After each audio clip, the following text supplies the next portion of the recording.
একটা শতাব্দী প্রাচীন ইংরেজি বাংলো, একজন অবিশ্বাসী স্থপতি, আর এক আত্মা যে আজও নিজের বাড়ি ছাড়েনি।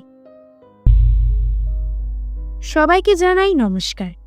আপনারা শুনছেন কালো বিড়াল, যেখানে বলা হয় হাড় হিম করা সত্য ঘটনা, যা শোনার পর রাতের ঘুম উড়ে যায়। আমাদের সাথে আজকের ঘটনাটি শেয়ার করেছেন সৌম্য দাস নামের একজন স্থপতি। তবে শোনা যাক আজকের ঘটনা। আমার নাম সৌম্য। আমি পেশায় একজন স্থপতি। প্রায় 2 বছর আগে আমাকে পশ্চিমবঙ্গের পুরুলিয়ার এক নির্জন গ্রামে একটি শতাব্দী প্রাচীন বাংলো সংস্কারের দায়িত্ব দেওয়া হয়েছিল। বাংলোটি ছিল এক ইংরেজি জমিদারের তৈরি, নাম হ্যাভলক ম্যানশন। ব্রিটিশ আমলে সেই বিশাল বাড়িটা এখন ভাঙাচোরা, ঘাসে ঢেকে গেছে চারদিক। কিন্তু স্থানীয় লোকেরা ওটাকে ঘিরে নানা রকম গুজব ছড়িয়ে রেখেছিল। কেউ বলতো সেখানে আত্মা ঘোরে, কেউ বলতো রাতে জানালা দিয়ে নীল লাল আলো বেরোয়। আমি এমন কথায় বিশ্বাস করি না, তাই একরকম রোমাঞ্চ নিয়ে এই কাজটা নিতে রাজি হই।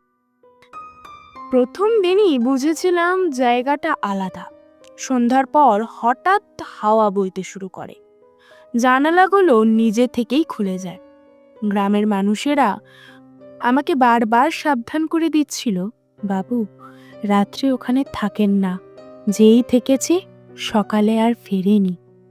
আমি হেসে উড়িয়ে দিয়েছিলাম কথাগুলো, কিন্তু একদিন যা ঘটলো সেটা আমি আজও বলতে পারিনি। তখন সেপ্টেম্বর মাস। সারাদিন কাজের পর আমি ঠিক করলাম আজ এই বাংলোর ভেতরে প্রথমবার একটা রাত কাটাবো। আমার সহকারী রবিন বলল, দাদা আমি থাকবো না, ওখানে কিছু একটা আছে। আমি হেসে বললাম, তুই বেশি সিনেমা দেখিস, ভয় পাস না। রাত 9টা নাগাদ জেনারেটর বন্ধ করে আমি মোমবাতি জ্বালালাম। বাংলোর ভেতর এক অদ্ভুত গন্ধ, পুরনো কাঠ আর ছত্রাকের মিশ্রণ। বাইরে ঝিঁঝি পোকার ডাক, দূরে কুকুরের হালকা ঘেউ ঘেউ। হঠাৎ করিডোর দিয়ে একটা ঠান্ডা বাতাস এলো। মোমবাতির আলো দুলে উঠল, যেন কেউ নিঃশ্বাস ফেলছে কাছে। আমি টর্চ হাতে নিয়ে চারপাশ দেখলাম, কেউ নেই, কিন্তু মেঝের ধুলোয় স্পষ্ট পায়ের ছাপ, যেন খালি পায়ে কেউ হেঁটেছে মাত্র মুহূর্ত আগে। রাত বাড়তে লাগলো, প্রায় 10:30 হবে। হঠাৎ উপরতলার ঘর থেকে টুপ টুপ আওয়াজ, যেন জল পড়ছে। আমি টর্চ নিয়ে উপরে উঠলাম। সিঁড়ির ধুলোয় আমার ছায়া লম্বা হয়ে পড়ছে। উপরতলার ঘরে পৌঁছে দেখি ছাদের কোণে একটা পুরানো পেইন্টিং, এক ইংরেজ ভদ্রলোকের মুখ, চোখ দুটো আমার দিকেই তাকিয়ে আছে। নিচে লেখা স্যার এডওয়ার্ড হ্যাভলক, 1891। ঠিক তখনই পিছনে হালকা কাশির শব্দ। ঘুরে দেখি কেউ নেই, কিন্তু পেইন্টিংটা কাত হয়ে গেছে, যেন কেউ স্পর্শ করেছে। আমি তাড়াতাড়ি নিচে নেমে এলাম। জানলার কাছে নিজের প্রতিবিম্ব দেখতে গিয়ে থমকে গেলাম। আমার পিছনে মৃদু নীলচে আলোয় এক লোকের ছায়া স্পষ্ট দেখা যাচ্ছে। লম্বা কোট, টুপি আর ফ্যাকাশে মুখ। আমি ঘুরে দাঁড়াতেই কিচ্ছু নেই। জানলার বাইরে কুয়াশা ছেয়ে গেছে। বাংলোর ঘড়ি হঠাৎ নিজে থেকেই বেজে উঠল। একই সঙ্গে উপরে ভারী পদধ্বনি, ধীরে ধীরে সিঁড়ি বেয়ে নামছে কেউ। আমি নিঃশব্দে একপাশে দাঁড়ালাম। ছায়াটা নিচে নেমে এলো। টুপি পরা সেই ইংরেজ ভদ্রলোক, চোখে কোনো জীবন নেই, কেবল ফাঁকা শূন্যতা। তিনি থেমে গেলেন সিঁড়ির গোড়ায়, মুখ তুলে আমার দিকে তাকালেন। ঠোঁট নড়ছে, কিন্তু কোনো শব্দ নেই। তারপর কাপা কণ্ঠে শুনতে পেলাম, Get out of my house.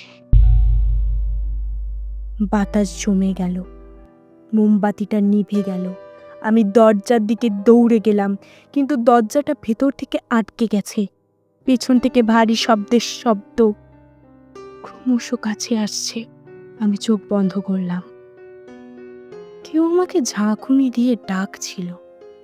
চোখ খুলে দেখি রবিন, মুখ ফ্যাকাশে। দাদা, আপনি ঠিক আছেন? আমি সকালে এসে দেখি দরজা খোলা, আপনি মেঝে পড়ে আছেন। আমি উঠে বসে চারপাশ দেখলাম। পেইন্টিংটা মাটিতে পড়ে ভেঙে গেছে, কাচের টুকরো ছড়িয়ে আছে, কিন্তু পেইন্টিংয়ের ছবিটা নেই, শুধু ফ্রেমটা। আমরা দুজনই দ্রুত বেরিয়ে এলাম সেখান থেকে। সেই দিনই কাজ বন্ধ করে দিলাম। কয়েক মাস পর শুনলাম সে বাংলোতে আগুন লেগে গেছে, কেউ জানে না কিভাবে।